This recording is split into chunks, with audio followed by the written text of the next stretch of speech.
Bayangkan seorang gadis muda ditemui di tepi pantai. Dan lebih mengerikan, bibirnya dipotong dan kes pemhantu kait rapat dengan kes lama yang tak pernah diselesaikan. Siapa sangka pencarian pembunuh bersiri ini bakal membuka rahsia wah bandar yang selama ini disembunyikan. Filem ni mengisahkan tentang seorang remaja yang bernama Monica mati secara tragis di tepi sebuah pantai di Poland. Kes disiasat oleh seorang pendakwa raya dan dibantu oleh ibu mangsa. Ibu dia tak dapat terima kes kematian anak dia ni dianggap sebagai kematian biasa. Makin diorang siasat, semakin banyak yang terbongkar. Diorang jumpa kaitan kes tu dengan kes kehilangan wanita-wanita muda bertahun-tahun dahulu yang mempunyai corak yang sama, corak pembunuhan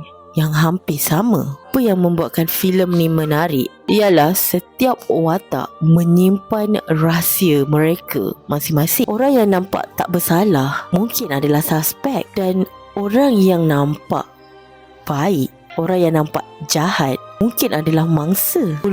Plotnya penuh dengan suasana gelap, misteri dan ketegangan psikologi. Setiap petunjuk membawa kepada satu persoalan baru, sehingga penonton sentiasa bertanya-tanya, siapa sebenarnya pembunuh ni dan kenapa dia pilih mangsa-mangsa ni. Bila identiti pelaku terbongkar, orang akan sedar bahawa pembunuh ni jauh lebih mengerikan. Kalau korang suka dengan filem-filem yang misteri, pembunuhan bersih dan plot yang gelap, Colors of Evil Red memang sesuai untuk korang. Tapi please, korang jangan tengok dengan family, sebab cerita ni memang 18 tahun ke atas. Soalannya, adakah kejahatan lahir dari sifat manusia atau ia tercipta dari rahsia gelap yang dipendam terlalu lama? So, kalau korang suka lagi dengan filem-filem macam ni, janganlah lupa untuk follow Aisyah Hassan.